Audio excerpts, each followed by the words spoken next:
Hey, it's Baz, filmmaker, dad, and the guy behind 20 Minute Gamer. Welcome back to my new series, The Games That Changed Me. It's a series where I take a step away from reviews and instead look back at the games that had a real impact on me as a person. These aren't just my favourite games in terms of gameplay or graphics, but the ones that left a lasting impression. Sometimes it's pure nostalgia, sometimes it's something deeper, but every game in this series means more to me than just entertainment. In each episode, I'll share why a particular game mattered, whether it changed how I see the world, shaped who I am today, or simply gave me memories I'll always carry with me. When I think back on the games that really changed me, the ones that left more than just a fond memory and actually shaped who I am today, well, one of the very first that comes to mind is the original Spyro the Dragon, and I can tell you why in a single sentence. It introduced me to 3D video game worlds, and the sheer escapism and exploration that comes with them. Just as importantly, it introduced me to video game music that wasn't hardware limited, music that opened the door to a whole genre I still love to this day. For me, the image that always comes back is crystal clear. Christmas morning, 1998, loading into the artisan's homeworld for the very first time. The music rolling in and me, a 13-year-old at the time, running around and exploring with a sense of freedom I'd never known in a game before. That morning is burned into my memory. I opened my Christmas presents to find a PlayStation 1 along with Tekken 3, Tomb Raider 2 and Spyro the Dragon. I went upstairs and I was sat in front of a small CRT television in my bedroom, frost on the windows, the smell of Christmas dinner drifting upstairs, the glass steaming up in the winter cold. I'd just spent a few minutes on Tekken 3 checking it out and a few minutes on Tomb Raider 2, and then I put the game in that I knew the least about, the one that looked like, to be honest, it was going to be the least appealing. I still remember holding the case, looking at the black discs and the chunky manuals. Compared to the oversized PC boxes and floppy disks I'd grown up with on the Amiga 600 or the ZX Spectrum, this felt sleek and modern. Booting up the PlayStation and seeing that Sony logo appear and hearing that jingle for the very first time was electrifying.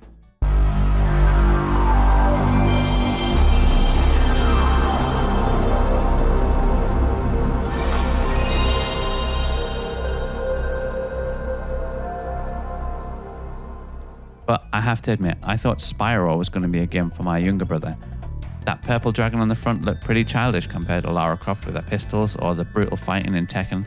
At 13, I thought I was far too mature for this cartoon dragon, and yet the moment the disc span up, the logos faded, and Spyro swooped into that first 3D world as the music kicked in, I realised that I was in for something completely new.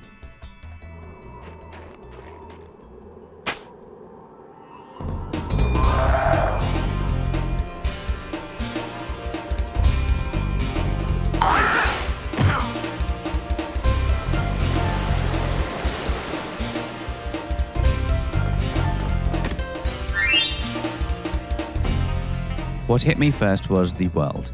I'd played a little of Tomb Raider 2, but those levels were narrow and fairly linear. Spyro felt different, a truly open world where I could just explore.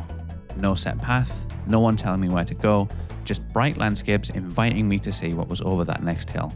If I saw something in the distance, I could just run to it. And the difference in atmosphere was massive. In Tomb Raider, a mistimed jump meant death. In Tekken, every moment was frantic, but in Spyro, there was no danger hanging over me. I could simply exist in those levels, free to run around like a child let loose in a playground. At first, yes, it felt a little childish, but that was actually the revelation because I was a child. I was caught between trying to grow up in real life, yet still wanting to hold on to that sense of wonder. Spyro really let me embrace that. It reminded me that joy, colour, and light-hearted exploration weren't things to grow out of, they were things to celebrate. And light-hearted exploration weren't things to grow out of, they were things to celebrate. Over the weeks and months that followed, that light-hearted feeling gave way to something else: challenge.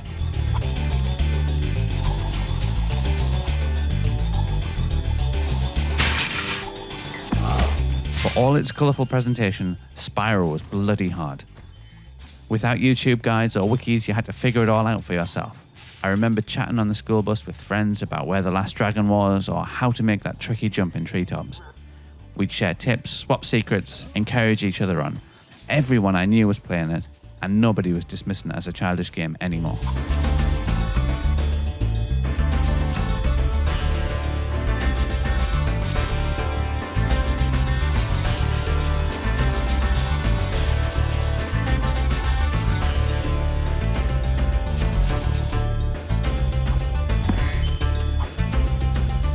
In 1998, life outside of the PlayStation wasn't exactly magical.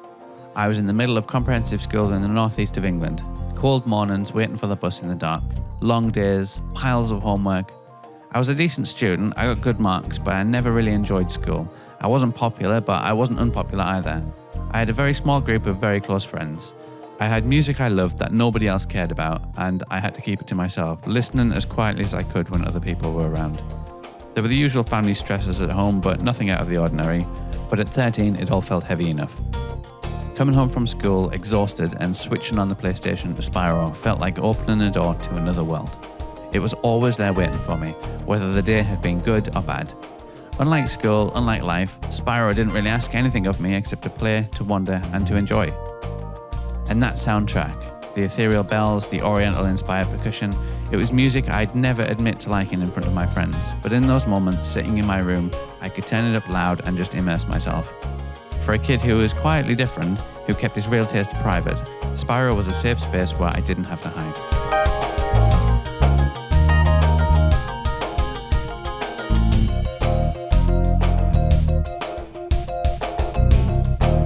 One of the biggest milestones was finishing the game. Until then, on the Amiga or the ZX Spectrum, my earlier consoles, finishing a game was almost impossible.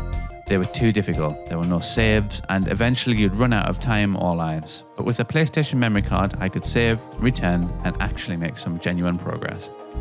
Spyro showed me what it meant to complete a game. At first, I dashed from world to world, doing the minimum just to unlock the next balloonist to the next world. But then, at the end, I realized that there was a whole other world hidden away, locked until I went back and found everything. That changed me. Suddenly, I wanted to go back, to work through each level carefully this time, to collect every gem, to rescue every dragon. That was a revelation. For the first time, I wasn't just rushing to the credits. I was playing with purpose, finding satisfaction in seeing that 100% complete screen. When the credits finally rolled, showing highlights of all the worlds I'd explored, it was like watching the ending montage of a film where I had been the star. It did make me see games differently. At the time, I didn't have the language for it, but looking back, I realized that this was the first time that I saw a game as art. Not because of some deep story or script, but because the visuals, the music, and the gameplay combined into something greater. It wasn't a story being told to me, it was a story that I was living. That idea that games could create atmosphere and tell stories through design and tone rather than just dialogue really stuck with me, and it has influenced my filmmaking ever since. I've literally used Spyro music as temp tracks in my films. I've told composers things like, you know that music in that Spyro level? Because that's the mood that I'm chasing. And the way that I structure some of my films, abstract, relaxing, designed to let people unwind, it's directly inspired by how it felt to roam those early Spyro levels. I've been chasing that feeling ever since. Even now, Spyro is still part of my life. Every autumn, around October, I feel the pull again. Something about the air turning cold, the leaves falling, the nights drawn in. It all reminds me of 1998, and I find myself loading the game back up. Sometimes it's the originals through emulation, and sometimes the Reignited trilogy. And that remake, it was incredible. Faithful, modernized, but still capturing the same spirit. It really did make me feel like I was 13 again. These days, it's really the nostalgia and the music that hit me the hardest. Hearing those tracks, The Artisan's Homeworld or Dark Hollow, can instantly transport me back to my childhood bedroom, and no other game soundtrack can do that. Does Spyro still work for modern players? Honestly, I don't know. I admit that I'm looking at it through nostalgia goggles. It's kind of like people with Mario. I never played Mario growing up, and when I try them now as an adult, I can kind of appreciate them, but I don't have that same connection. I think Spyro's the same for me. They're strong games with distinct music and style, but the real magic comes from when you played them originally. And that makes them feel like they're mine. I own those memories in every sense. These games really do belong to me and to everyone who was there at the time, and that's a special feeling.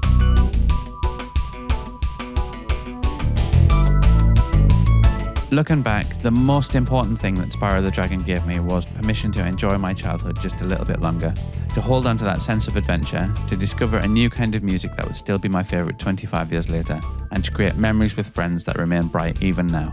If I had to explain why it mattered to someone who'd never played it, I'd say it was the combination of open worlds, imaginative design, and that soundtrack, all working together to create a place to explore unlike anything I'd seen before. And it keeps my sense of exploration alive even now.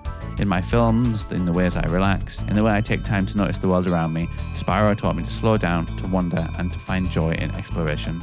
That's why Spyro the Dragon is, for me, one of the games that changed me. Thanks so much for watching. If you enjoyed this video, please subscribe for more episodes in the series, as well as my usual 20-minute game reviews. And let me know in the comments, what kind of games have changed you? I'll see you on the next one. Thank you for releasing me, Spyro. Free 10 dragons in the artisan world. Then find the balloonist. He'll transport you to the next world. What about Nasty Nork? I'm going after him. Find dragons first. That's all I can tell you.